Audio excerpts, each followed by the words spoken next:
Now, the Saints wearing their throwback uniforms the last 2 weeks reminds me of the first time they played the Giants. It was the Saints' first season, and Steven Tyler remembers much of the action took place off the playing field.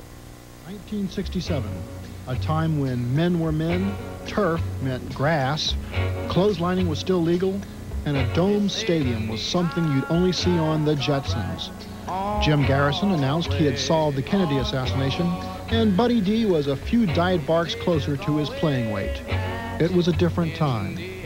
From 1958 to 63, the New York Giants won 5 conference crowns, pancaking opponents at the house that Ruth built, Yankee Stadium, which was actually located in New York, unlike the AstroTurf Jersey landfill, home to both Jimmy Hoffa and today's Giants.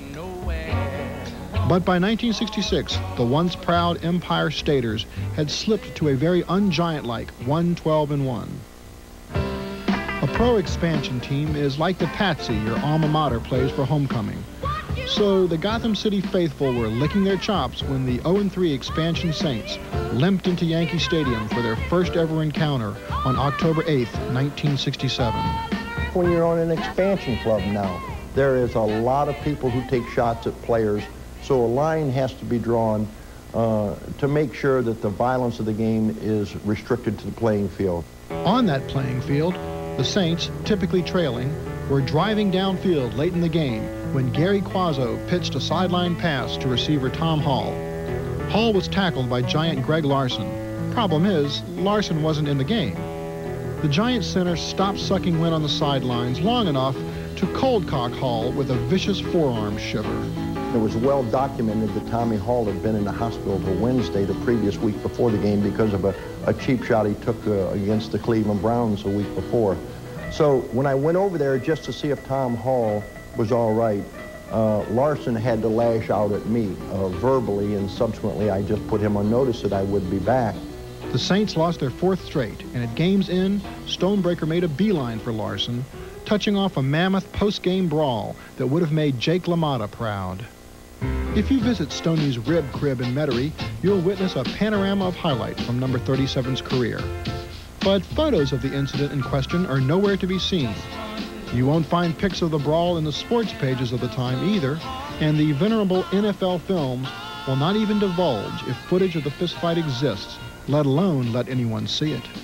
You see, 1967 was the cusp of Pete Rozell's cultural revolution, and any incident deemed by the media-savvy NFL czar is not presenting the league in a positive light was like an official account of Tiananmen Square. It never happened. Ironically, something positive did come out of the Yankee Stadium Donnybrook. They formed an organization called the Enforcers Club that collected money to pay my fine. Well, a commissioner ruled the club illegal. Subsequently, we changed it to the Touchdown Club, and that's how the Touchdown Club of New Orleans started. Jimmy Spencer wears number 37 now, and promising rookie Mario Bates wore Tom Hall's number 28 in training camp, although he later changed it to 24. Come to think of it, Bates got cold cocked too, although it wasn't by a Giant.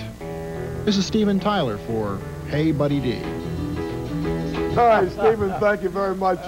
Billy, you were on the field that day when it all broke on. I was at Yankee Stadium. I remember Doug Atkins later used to needle Stonebreaker, and he said, man, you threw a $10 punch and got $1 million worth of publicity out of it. He did, and that's, but you know, I knew Greg Larson. I came up with Greg, and he was just a mild mannered. He didn't have any animosity in his whole heart. And I remember that he was looking away, and Tommy ran out of bounds, and then Greg turned around and put his arm up real quick, and it looked like he gave him a forearm shiver, but I think Greg told me later on he was trying to protect himself. You know, I think the thing that concerned you all, you told me this, is that a lot of the fans had spilled onto the field, and they were people out there that were sort of had knives and a few other things, and you know, the player said, man, let's get this thing stopped before somebody gets stabbed. Well, it was in the game, and Targeted ran over. I was running off with Targeted, and he said, Billy, get off here, because the guys coming out of the stands, they all got knives. They'll put a hole in you. Man, I took off for that. I followed Doug right into the dugout. One thing about the old Saints in those days, though, you all did get in more brawls than normal, and I guess it was a situation where trying to get some respect for an expansion team. Well, I think that had a lot to do with it. You know, we were getting beat pretty good, you know, and we were getting maligned and everything. So, you know, we had to show our, I guess, masculinity or whatever it was. But it worked out well. Yeah, we had fun.